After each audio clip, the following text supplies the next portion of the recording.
Hey, ladies and gentlemen, boys and girls, Chris Maloney back with you for another edition of CWN Predicts. Hard to Kill in let's try this again. Impact Wrestling Hard to Kill 2021 taking place live tonight, 8 o'clock p.m. on Fight, and then the live countdown Hard to Kill pre-show taking place live tonight, 7 o'clock p.m. on Fight and social media. Again, Chris Maloney here for CWN Predicts. We are live right now on Twitch. We'll be doing a YouTube premiere as well as Facebook premiere today at 3 p.m. So if you're watching or listening, thank you very much. Any comments at all, feel free to post below the show. Hit the like, subscribe button, all that sort of jazz. And if you listen on audio, thank you very much. But 9 big matches taking place tonight. And I'm just going to say this, a little pat on my back for almost going perfect. The last prediction show I had done. That would have been for Genesis. The reason I say that is because of the fact when you think about it, the only match I kind of got wrong was the main event. And Moose did the swerve where all of a sudden Rich Swann offered him a title shot. So Moose said the words, "I quit." Other than that, I went perfect. So I'm kind of proud of myself there. I'm still going to put the predictions up on cwnonline.ca. Just a special little subcategory there to see how well I'm doing prediction-wise as far as the year itself goes. But again, pretty sure almost went perfect last time, so proud of myself there. But guys, like I said, Hard to Kill taking place live tonight, 8 o'clock p.m. pre-show, which is called the live countdown to Hard to Kill at 7 o'clock p.m. tonight, taking place on Fight and social media. I know YouTube's on there. I think Facebook as well. Not sure about Twitter or Twitch, but you can check out the pre-show on Fight, the Fight app, or like I said, YouTube as well. One match taking place tonight is the walking weapon Josh Alexander taking on the most professional wrestler Brian Myers in the pre-show, the kickoff there for Impact Wrestling. I'm going to say this. It's weird to see Josh Alexander on his own. I mean, Brian Myers apparently just signed a real contract with Impact Wrestling there. So it's going to be interesting to see what they do with him and his character. I don't think tonight's the night, though, because of what happened with Ethan Page, because of what happened with the North, unless they set up a match between Josh and Ethan Page, which I don't think they're going to do. I think this is the beginning of the walking weapon as a singles wrestler, so to speak. So I'm going to say Josh Alexander for the win in the opener on the live countdown, Hard to Kill kickoff, the pre-show there. So I'm going to say Josh Alexander for the win there. Then we go on to the pay-per-view itself. I forgot to mention this. This will be the first time that we see D'Lo Brown as well as Matt Stryker on the commentary. Obviously, that was announced this past week during Wrestle Week there for Impact Wrestling. So no more Josh Matthews, no more Madison Rayne. Obviously, I've spoken on the show about Madison Rayne going off to do other ventures, so to speak. Josh Matthews is now going to step behind the scenes there to be able to produce. He's been doing this for a long time now, everywhere from WB career to what he's done there in Impact Wrestling. So it's going to be interesting to see Matt Stryker and D'Lo Brown on commentary. So that is tonight as well. But like I said, 8 matches on the main show there, and we go talking about the North. All ego Ethan Page. Yeah, it's not late enough in the day apparently. Taking on the Karate Man. So this one here. It's the end of the road for Ethan Page. We know it. The fact is, when it comes down to it, he's done with Impact Wrestling. Obviously, this match here, cinematic match, obviously it's the same guy. But it's like I said, the end of the road for Ethan Page as far as Impact Wrestling goes right now. Not a lot of talk from what I've heard about where he's going. But with that being said, it's the end for Ethan Page as the Karate Man is going to take this one here.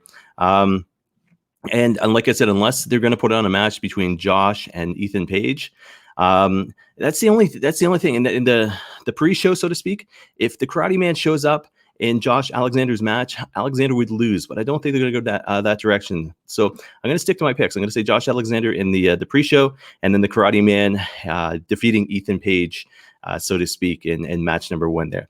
Second match of the pay-per-view, intergender tag team match. We see the connection there between Rosemary and Crazy Steve coming back to life, the menagerie, so to speak, without Abyss, taking on Tennille and Ashwood and Caleb with a K. I can't see Tennille and Caleb winning. It makes no sense to put Crazy Steve and Rosemary back together just to have them lose. So I'm going to say Rosemary and Crazy Steve for the win there. Not sure what they're going to do with Tennille Dashwood. I'm not even sure she's necessarily signed by Impact Wrestling, but she's been working there for a couple months now. But the fact is, when it comes down to it, Rosemary, Crazy Steve for the win. Next match I am looking forward to here, and you've heard me hype about the resurrection, so to speak, of the one and only Diener, no longer known as Cody, just Diener. So I'm referring to the Old School Rules 6-man tag team match taking place tonight. Cousin Jake Rhino and Tommy Dreamer taking on Diener, Eric Young, and Joe Doring. So it's I'm looking forward to this here. I'm loving the new character by Diener, so to speak. Eric Young, the theme music, once you hear it, it gets in your head. And it's the world-class maniac thing that he's been going by is absolutely working for him, working for Impact Wrestling. And then with the addition of, like I said, Joe Doring as well as Diener, it's been interesting. So Old School Rules means no rules. Basically, they can do whatever the heck they want to until one guy gets pinned or submits, whatever the case may be. Makes no sense to put Cousin Jake Rhino or Tommy Dreamer over, just with the way that Diener has been the past couple of weeks. So I'm going to say Diener with the win. Potentially, I'm going to say over Tommy Dreamer there. He got a DQ win this past week on Impact Wrestling there, but I'm going to say Diener with a clean, in an Old School Rules match, as I say that, Diener with a clean win. I'm going to say on Tommy Dreamer there. So I'm going to say Diener, Eric Young, and Joe Doring for the win. Next match, which is interesting because I think they've only had it once before, and it did involve Abyss. But Eddie Edwards, Sami Callihan, a barbed wire massacre match. There's no ropes. There's barbed wire surrounding the ring. And I think the one time they had done it before, they were doing the 6-sided ring. So it's the 4-sided ring, which they've never done before. Basically, they have this wrestling ring, no ropes, barbed wire where the ropes would be, and then surrounded by weapons all the way around the ring there. So it's going to be interesting. I mean, they talked about them having a 3-year feud, so to speak, with regards to Sami Callihan and Eddie Edwards. Where do they go from here? To me, I'm going to say have a strong heel once again in Sami Callihan. I'm going to say I'm going to go on a limb here. I'm going to make a bold prediction. I'm going to say Alicia Edwards gets involved and helps Sami Callihan win. I'm going to say, Alicia Edwards goes and turns against her husband and aligns herself with Sami Callihan. So I'm going to say Sami Callihan for the win, and we're going to see a heel turn by Alicia Edwards there, which would make things interesting. Next match, Impact Knockouts Tag Team Championship Tournament Finals, the first of 4. Oh, wait, hold on. First of 3 championship matches. The main event does not involve the championship match. But Havoc and Nevaeh taking on Kiara Hogan and Tasha Steelz. Winners get those Impact Knockouts Tag Team Championship. As much as I like Havoc and Nevaeh, I'm going to say this. I'm going to say Kiara Hogan, Tasha Steelz for the win. Having the heel champs is, to me, it makes more sense. Having the faces, so to speak, with regards to Havoc and Nevaeh doing the chase, I think makes more sense that way as well. But I've loved Kiara Hogan and Tasha Steelz since they became a team there in Impact Wrestling. And to me, they just carry themselves like champions, more so than Havoc and Nevaeh. But make for an interesting feud as well. With regards to that match and those championships, there's been a lot of speculation, a lot of rumors. Chantel Taylor is due to go back to Impact Wrestling. So with that being said, I can't see her being a heel. I see her being a babyface. Maybe she aligns herself with maybe somebody like Jordan Grace, and they chase for the title, so to speak. But I'm going to say Kiara Hogan, Tasha Steelz in the finals to win the Impact Knockouts Tag Team Championship there. Next match, triple threat match for the Impact X Division Championship. We got Manic as champ, taking on Chris Bay, taking on Rohit Raju. Obviously, we've seen a connection between Chris Bay and Rohit Raju, but the fact is the championship is on the line, and Rohit Raju wasn't too happy with losing that there. Chris Bay, I think the sky is the limit for this guy. I wasn't too sure when I first saw him, but I heard his name, and he's sold himself on me to the point that he's a main event star, future main event star for sure. Did they put the title back on Rohit? I don't think so. Manic, I can't see him retaining. I'm going to say this. I'm going to say Chris Bay for the win in this. And not necessarily Chris Bay defeating Manic, but Chris Bay can defeat Rohit Raju to win this match. So I'm going to say Chris Bay and new Impact X Division champion for the second time there. Second last match of the night, Impact Knockouts Championship match. Virtuosa Deonna Purrazzo with Kimberly probably in her corner taking on Taya Valkyrie. Can't see Rosemary being out there unless they put Rosemary on early, as I put a second match of the night. If that's the case, Rosemary will be in Taya's corner. With that being said, what do they do with this? We talk about, I was talking about earlier with regards to heel turns with Alicia Edwards. Do we turn Rosemary heel against Taya Valkyrie, or do we put the title on Taya and eventually then have a heel turn by Rosemary there? With all that being said, yes, scenario-wise, but the fact is I want to see them book Deonna Purrazzo strong, keep her strong, so to speak. And, Taya Valkyrie, as much of a great champion she was, and as long as a champion she was, I don't think the time is right to put the title back on her, if even, ever again at all. I'm not sure where her contract is, but the fact is she's had her run. In this case, let Deonna have her run, especially with Kimberly in a corner. And the fact is, have the virtuosa do what she does best and basically be that arrogant heel, so to speak. So I'm going to say Deonna Purrazzo to retain over Taya Valkyrie there. And main event time, 6-man tag team special attraction match. So we got Rich Swann, Chris Sabin, and Moose. So we got the Impact World Champion as well as the TNA World Heavyweight Champion on the same page here, taking on the one and only AEW World Champion Kenny Omega and the Good Brothers, who are the current Impact World Tag Team Champions there. Don Callis obviously going to be accompanying them there, which is going to be interesting because Don Callis actually ringside, not on commentary, not as an EVP, but actually sitting there as a manager in Impact Wrestling. It's going to be interesting.